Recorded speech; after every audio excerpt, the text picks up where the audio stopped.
법의학자를 그럼 저희들이 전화로 연결을 해서 좀 더 자세한 내용 살펴보도록 하겠습니다. 네, 서울대 이윤성 법의학 교수 전화로 연결되어 있습니다. 교수님 안녕하세요. 네, 안녕하세요. 예. 자, 오늘 발표 내용 보셨을 텐데 교수님께서 보셨을 때 오늘 그 국가수의 결과 어떻게 일단 총평하시겠습니까? 짧은 시간인데 굉장히 애들 많이 썼네요. 예. 수고했다는 말을 먼저 하고 싶고요. 예. 네, 말씀하시죠. 시신의 부패 상태에 대해서 일단 중요한 얘기가 있었는데요. 네네. 우리는 뭐 한 18일, 길어야 18일 되는 시간에 어떻게 그렇게 빨리 부패가 되지라는 거에 대한 설명이 있었는데 네. 좀 더 곁들여서 말씀해 주시겠습니까? 충분히 설명했기 때문에 네. 예. 제가 더 덧붙일 건 없는데 아무튼 처음부터 좀 일반 사람들이 보기에는 이상하다고 느낄 정도이긴 하지만 네. 그러니까 특히 머리 부분이 거의 뼈가 드러날 정도로 훼손이 돼 있었던 게 이상하다고 느낄 정도이긴 하지만 법의학 하는 사람들이 보기에는 그게 불가능한 건 아니다는 생각은 아마 초지일관이었던 것 같습니다. 예. 네. 그리고 제가 그 옆에서 저는 뭐 잘 모릅니다만 뭐 질식사일 가능성에 대해서는 잘 이제 확인은 되지 않았고 약물 중독은 아닌 것 같은 것으로 지금 파악이 되고 있고요. 네. 뭐 알코올도 성분이 안 나왔다 이런 부분이 이제 아닌 부분 외상도 아닌 것으로 나와 있고 현장에서 한 교수님이 제시하시기를 저체온증에 의한 자연사 부분을 얘기를 하셨는데 혹시 이 부분에 대해서는 어떻게 평가하시겠습니까? 일단 거기서 이제 사망 원인으로 배제한 것들이 예. 남아있는 조직으로는 증거가 없다. 그러한 네. 증거가 없다라는 말이지. 예. 이제 모든 게 다 배제됐다. 그런 뜻은 아닙니다. 예. 그러니까 뭐 독극물도 지금 검사한 독극물이 이 세상에 있는 모든 독극물에 대한 가능성을 다 배제했다는 뜻은 아하. 아니니까요. 예, 그렇군요. 지금까지 검사한 결과로는 그렇다는 뜻이고, 예. 네. 저체온사도 여러 가지 가능성 중에 하나를 강신몽 교수가 아주 자세하게 잘 설명을 해서 여러 가지 가능성 중에 하나로 거론할 수 있는 그런 내용이죠. 그걸 조금 덧붙이면 보통 저체온사는 반드시 겨울에만 있는 것은 아니에요. 네. 온도가 내려가면, 즉 체온이 35도 이하로 내려가면 위험하거든요. 예, 그런데 교수님. 그렇다고 해서 교수님 말씀 중에 죄송한데요. 네. 앞에 저희 그 TV 소리는 잠시 좀 볼륨을 좀 낮춰주시겠습니까? 소리가 잘 안 들려서요. TV 볼륨을 좀 낮춰주시고 말씀해 주시면 고맙겠습니다. TV나 라디오. 다 껐는데 라디오랑. 예, 지금 하울링이 들려서요. 예, 죄송합니다. 말씀 네네. 계속해 주시기 바랍니다. 예. 예. 그래서 저체온사는 겨울에만 생기는 건 아니지만 그래도 5월 말 6월 초는 그래도 그건 그렇게 흔한 상황은 아니고요. 아하. 네. 또 저체온사가 되려면 전제 조건이 있어야죠. 이를테면 몸이 쇠약했다든지 뭐 여러 가지 등등의 그런 소견이 있어야 됩니다. 어쨌든 그 저체온사의 증거는 없고 예.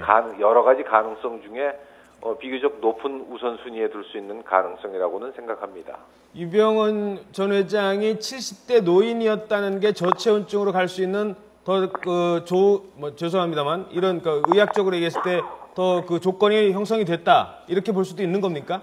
그렇죠. 그리고 또 이렇게 어쨌거나 한 2.3km를 걸었다는 점, 네. 예. 뭐 등등이 여러 가지 그 저체온에 대한 대처를 할 수 없는 상황일 수는 있지요. 예. 예. 그런데 그렇더라도 네. 왜 안경을 안 쓰고 있었을까? 예. 그리고 정말 혼자 갔을까? 등등은 아직도 그건 물론 법의학으로 해결할 건 아니지만 그렇죠. 네네. 아직도 좀 궁금합니다. 그렇군요. 네. 행적이라든가 현장에 대해서는 좀 더 파악을 해야 사인을 알 수 있을 것 같다라는 예. 말씀으로 알아듣도록 하겠습니다. 전혀 엉뚱한 얘기지만 예. 예를 들어서 독버섯을 먹은 거는 배제할 수 있는가? 아하. 보고독을 먹은 거는 배제할 수 있는가? 예. 등등은 글쎄 제가 그냥 얼핏 엉뚱한 그렇죠. 소리로 했는데. 그러니까 법의학자 입장에서 보셨을 때는 예를 들어서 독버섯을 먹었다 하더라도 부검에서는 나올 수 없다 이렇게 보시는 거 아니겠습니까? 지금 부패된 시체에서 정말 그 가능성까지 다 배제한 것인지 예. 하는 것에 대해서는 아직도 완벽하게 해결된 것이 아니기 때문에 예. 지금 뭐 사건이 종결됐다 그렇게 표현하기보다는 예. 3일 동안 정말 열심히 찾아서 현재 밝혀진 바는 없다 그렇게 보는 게 정확하겠고요. 예. 그 마지막에 우리 법의학교 회장님이 말씀하신 게 아주 의미가 있는데 예. 네.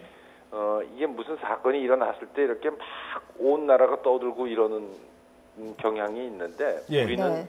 다른 나라에 대해서 창피할 정도로 검시 제도가 아주 불비해요. 아. 이거는 장기적으로 개선해야 할 점이라고 저는 생각합니다. 예. 네. 그 부분에 대해서 한 가지만 더 질문드리죠. 저도 다른 법의학자님께 들은 얘기 중에 하나 가운데 하나는 왜 이런 사건이 났을 때, 그러니까 무연고 변사자 같은 경우죠. 네. 왜 한 40일이나 걸리냐? 이거는 국가수밖에 못한다. 뭐 이런 얘기를 지적을 하셨어요. 그 기술력은 다른 병원, 다른 데서도 얼마든지 갖고 있는데 무연고 변사자는 다 국가에서 줄 서서 기다려야 되고 네. 이런 부분에 대해서는 어떻게 보십니까? 근데 요번에 신원 확인이 늦어진 거는 시료를 왜 뼈를 보냈는지 하는 게 의문이고요. 예. 네. 서울 국가수에 왔을 때는 근육 갖고서 했다는 거 아니에요. 그리고 그렇죠. 하루 만에 결과를 냈다는데 예. 왜 뼈를 했는지가 좀 궁금한데 아무튼 그건 무슨 사정이 있었을 것 같고 그리고 이 DNA 검사는 사실은 중요한 게 검사할 수 있는지 여부도 중요하지만요. 검사한 결과가 지금 수배 중인 어떤 사람의 것인지 하는 데이터베이스하고 연결하는 게 중요해요. 그렇죠. 비교를 하는 게 중요하죠. 예, 근데 그 데이터베이스를 모든 검사 기관에다가 노출시킬 수는 없어요. 그렇죠. 개인 정보에 관한 것이기 때문에. 예. 네. 그래서 이거는 어쩔 수 없이 국가수, 검찰, 경찰 이렇게 아주 제한된 사람들만 접근할 수 있는 시스템으로 네. 그렇게 유지하는 것은 어쩔 수 없다고 생각을 합니다. 예. 예, 단지 이제 항상 문제가 되는 게 누가 그거를 관장하느냐의 싸움이 네. 과학하는 사람들 입장에서는 좀 안타깝긴 한데 이 경우에도 현장에 누가 갔더라면 법의학하는 사람이 갔더라면 조금 달라지지 않았을까 하는 생각은 들어요. 현장이에요. 네. 네, 현장 보존이라든지 시료 채취라든지 등등이. 알겠습니다. 네. 교수님, 네. 언제 숨졌는지도 이 죽음의 중요한 단서가 될 수 있을 텐데 정확한 사망 추정 시간에 대한 언급이 없었거든요. 시신에 미생물들이 많았다고 하잖아요. 이 미생물 구더기들이 얼마나 성장했느냐에 따라서 사망 추정 시간이 정확하게 나오지는 않습니까? 구더기는 비교적 정확하게 사망 시각을 추정하게 합니다. 왜냐하면 보통 파리가 왕성하게 활동하는 온도가 20도에서 25도 정도인데요. 예. 순천에 5월 말 6월 초 그때 낮 기온이 25도 30도까지 올라갔대요. 네. 그러니까 아마 파리가 낮에 활동하기는 굉장히 좋았을 테고 시신이 있으면 파리는 거의 30분 이내에 냄새를 맡고 와서 알을 깝니다. 네. 그리고 대개 그 다음 날이면 애벌레가 되죠.